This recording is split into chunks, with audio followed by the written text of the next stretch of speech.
नमस्ते। कार्यक्रम में उपस्थित पूज्य संतगण, गुजरात के राज्यपाल आचार्य देवव्रत जी, मंत्रिपरिषद के मेरे साथी पुरुषोत्तम रूपाला जी, आर्य समाज के विभिन्न संगठनों से जुड़े हुए सभी पदाधिकारीगण, अन्य महानुभाव, देवी और सज्जनों, देश स्वामी दयानंद सरस्वती जी की 200वीं जन्म जयंती मना रहा है। मेरी इच्छा थी कि मैं स्वयं स्वामी जी की जन्मभूमि टंकारा पहुंचता, लेकिन ये संभव नहीं हो पाया। मैं मन से, हृदय से आप सबके बीच ही हूं। मुझे खुशी है कि स्वामी जी के योगदानों को याद करने के लिए, उन्हें जन जन तक पहुंचाने के लिए आर्य समाज ये महोत्सव मना रहा है। मुझे पिछले वर्ष इस उत्सव के शुभारंभ में भाग लेने का अवसर मिला था। जिस महापुरुष का योगदान इतना अप्रतिम हो, उनसे जुड़े महोत्सव का इतना व्यापक होना स्वाभाविक है। मुझे विश्वास है कि ये आयोजन हमारी नई पीढ़ी को महर्षि दयानंद के जीवन से परिचित करवाने का प्रभावी माध्यम बनेगा। साथियों, मेरा सौभाग्य रहा कि स्वामी जी की जन्मभूमि गुजरात में मुझे जन्म मिला। उनकी कर्मभूमि हरियाणा लंबे समय तक मुझे भी उस हरियाणा के जीवन को निकट से जानने, समझने का और वहां कार्य करने का अवसर मिला। इसलिए स्वाभाविक तौर पर मेरे जीवन में उनका एक अलग प्रभाव है, उनकी अपनी एक भूमिका है। मैं आज इस अवसर पर महर्षि दयानंद जी के चरणों में प्रणाम करता हूं, उन्हें नमन करता हूं। देश विदेश में रहने वाले उनके करोड़ों अनुयायियों को भी जन्म जयंती की बहुत बहुत बधाई देता हूं।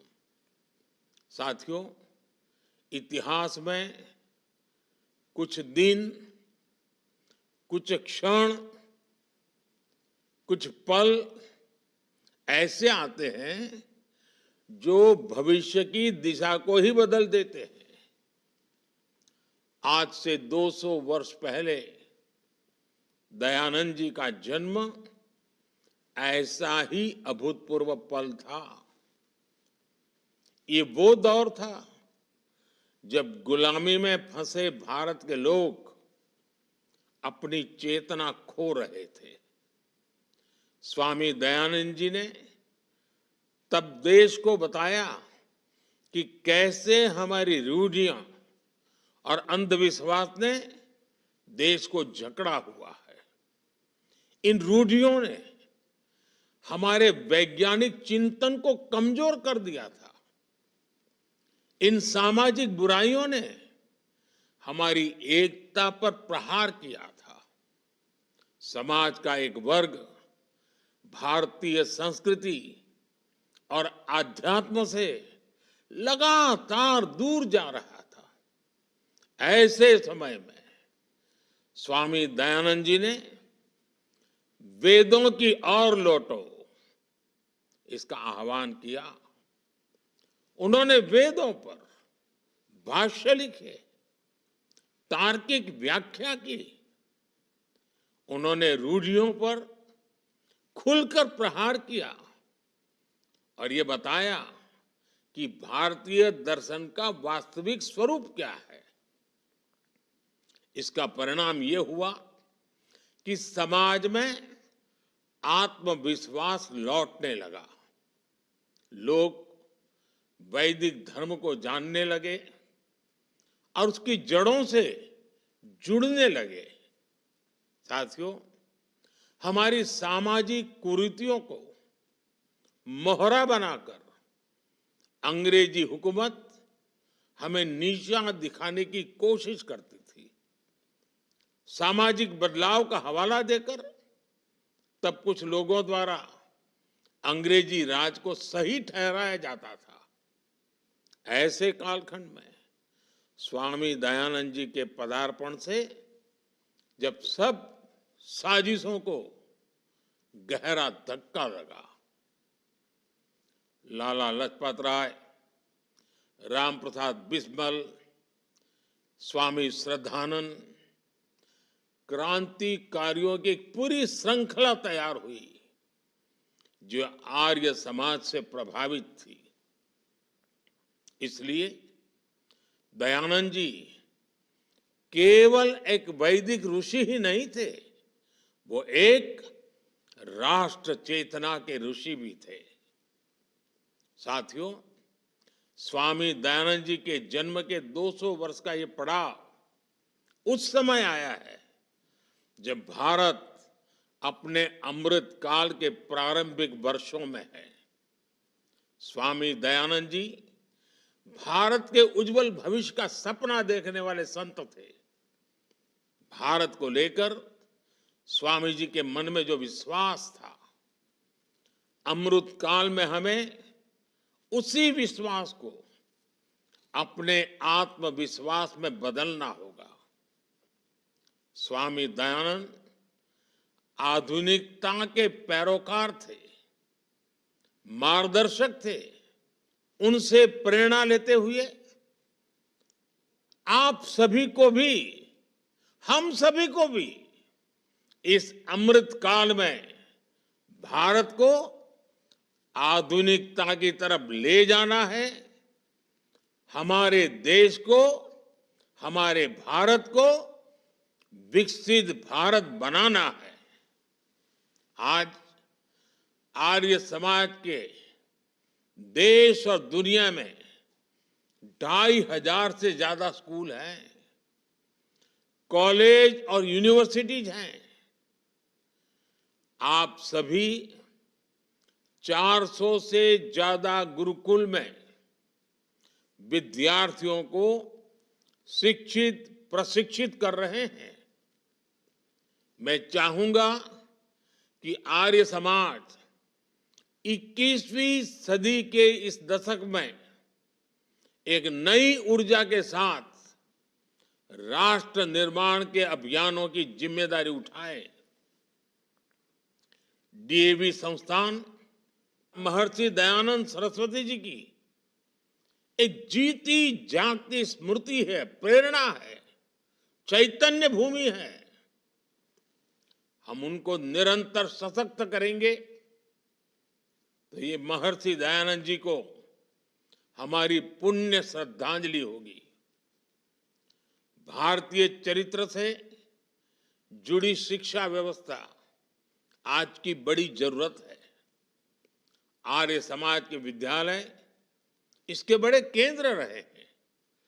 राष्ट्रीय शिक्षा नीति के जरिए देश अब इसे विस्तार दे रहा है। हम इन प्रयासों से समाज को जोड़ें, ये हमारी जिम्मेदारी है।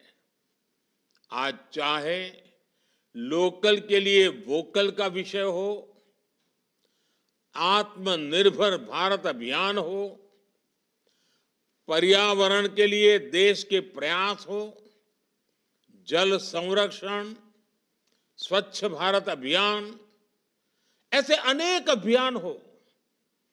आज की आधुनिक जीवन शैली में प्रकृति के लिए न्याय सुनिश्चित करने वाला मिशन लाइफ हो, हमारे मिलेट्स श्री अन्न को प्रोत्साहन देना हो, योग हो, फिटनेस हो, स्पोर्ट्स में ज्यादा से ज्यादा आना हो, आर्य समाज के शिक्षा संस्थान, इनमें पढ़ने वाले विद्यार्थी सब मिलकर के एक बहुत बड़ी शक्ति है।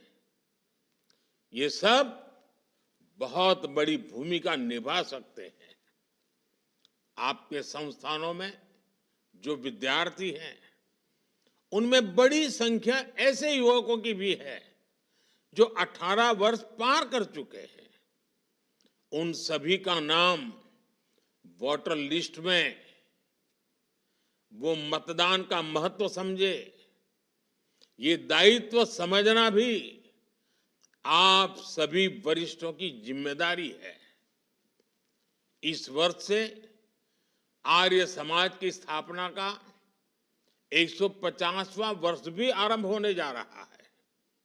मैं चाहूंगा कि हम सब इतने बड़े अवसर को अपने प्रयासों, अपनी उपलब्धियां, उसे सचमुच में यादगार बनाएं। साथियों, प्राकृतिक खेती भी एक ऐसा विषय है जो सभी विद्यार्थियों को लिए समझना, जानना जरूरी है। हमारे आचार्य देवव्रत जी तो इस दिशा में बहुत मेहनत करते रहे हैं। महर्षि दयानंद जी के जन्म क्षेत्र से प्राकृतिक खेती का संदेश पूरे देश के किसानों को मिले, इससे बेहतर और क्या होगा। साथियों, महर्षि दयानंद ने अपने दौर में महिलाओं के अधिकारों और उनकी भागीदारी की बात की थी। नई नीतियों के जरिए, ईमानदार कोशिशों के जरिए देश आज अपनी बेटियों को आगे बढ़ा रहा है। कुछ महीने पहले ही देश ने नारी शक्ति वंदन अधिनियम पास करके लोकसभा और विधानसभा में महिला आरक्षण सुनिश्चित किया है। देश के इन प्रयासों से जन जन को जोड़ना, ये आज महर्षि को सच्ची श्रद्धांजलि होगी। और साथियों, इन सभी सामाजिक कार्यों के लिए आपके पास भारत सरकार के नवगठित युवा संगठन की शक्ति भी है। देश के इस सबसे बड़े और सबसे युवा संगठन का नाम मेरा युवा भारत, माय भारत है। दयानंद सरस्वती जी के सभी अनुयायियों से मेरा आग्रह है कि वो डीएवी शैक्षिक नेटवर्क से भी विद्यार्थियों को माय भारत से जुड़ने के लिए प्रोत्साहित करें। मैं आप सभी को महर्षि दयानंद की 200वीं जयंती पर पुनः शुभकामनाएं देता हूं। एक बार फिर महर्षि दयानंद जी को, आप सभी संतों को श्रद्धापूर्वक प्रणाम करता हूं। बहुत बहुत धन्यवाद।